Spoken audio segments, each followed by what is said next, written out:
तर नेहमी त्याच प्रकारच्या चटण्या खाऊन तुम्हालाही कंटाळा आला का? इडली, डोसा, वडा, पुरी, पराठा, फुलका यासोबत खाण्यासाठी तुम्हाला नवीन चटण्या काही पाहिजे का? तर हा व्हिडिओ तुमच्यासाठी. तर आज आपण अशाच नवीन 2 प्रकारच्या चटण्या पाहणार आहोत. तर ही चटण्या अगदी खायला मस्त आहेत, करायला साध्या सोप्या आहेत. चला तर मग 2 प्रकारच्या चटण्या कसं करायचं ते पाहूया. तर इथे मी पहिली चटणी करण्यासाठी कढईमध्ये साधारण 4 चमचे तेल, 1 चमचाभर जिरे टाकून घेतलेलं आहे. जिरे छान फुललं की एक 3 चमचे उडदाची डाळ आणि त्याचबरोबर 3 चमचे चना डाळ टाकून घेतलेलं आहे. दोन्ही डाळी छान असं कच्चेपणा जाईपर्यंत हलकंसं लाल होईपर्यंत आपल्याला तेलामध्ये परतून घ्यायचं आहे. छान असं लालसर परतून घेतलं की यामध्ये टाकायचं आहे हिरव्या मिरच्या. तर इथे मी साधारण 7 ते 8 हिरव्या मिरच्या तोडून टाकलेल्या आहेत, जेणेकरून आपल्या अंगावर उडणार नाही भाजते वेळेस. आता ते सुद्धा परतून घेतल्यानंतर इथे मी 4 मध्यम आकाराचे कांदे उभ्या फोडी चिरून घेतलेला आहे. ते आता कांदे यामध्ये टाकून घेतलेले आहे. हलकासा कांदा परतून घ्यायचा आहे रंग चेंज होईपर्यंत. आणि त्याचबरोबर या पद्धतीची चटणी करताल तर वेळ कमी खाऊ आहे आणि त्याचबरोबर खायला मस्त खमंग आहे. एकदा या पद्धतीची चटणी नक्कीच करून पहा. तर हलकंसं गुलाबी रंगावर हे कांदा परतून झालेला आहे. थंड झालं की मिक्सरच्या भांड्यामध्ये आपल्याला टाकून घ्यायचं आहे. तर या ठिकाणी आता मिक्सरच्या भांड्यामध्ये टाकून घेतलेला आहे. सोबतच इथे मी 2 बोटूक इतकं चिंच, हिरवी चिंच घेतलेली आहे. नसेल तर तुमची रेग्युलर चिंच तुम्ही घेऊ शकता.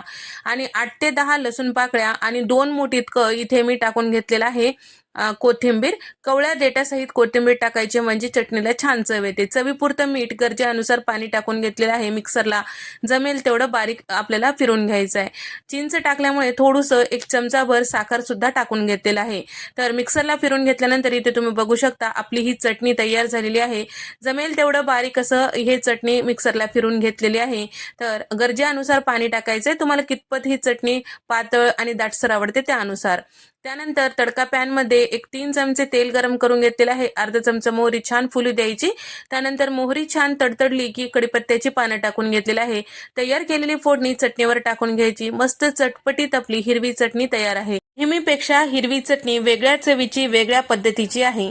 तर आता दुसरी चटणी पाहूया. तर इथे आपण लाल चटणी तयार करण्यासाठी कढईमध्ये साधारण 4 चमचे तेल टाकून घेतलेलं आहे. सोबतच तिखट असलेल्या 5 ते 6 हिरव्या मिरच्या आणि रंग या चटणीला छान येण्यासाठी 5 ते 6 बेडगी मिरची टाकून घेतलेली आहे. 3 मध्यम आकाराचे कांदे उभ्या फोडी चिरून घेतलेले आहे, ते सुद्धा टाकून घेतलेलं आहे. छान परतून घ्यायचं आहे. सोबतच इथे मी कपभर इतकं ओलं खोबरं असं उभ्या फोडी चिरून घेतलेलं आहे, ते सुद्धा टाकून घेतलेलं आहे. परतून घेऊया.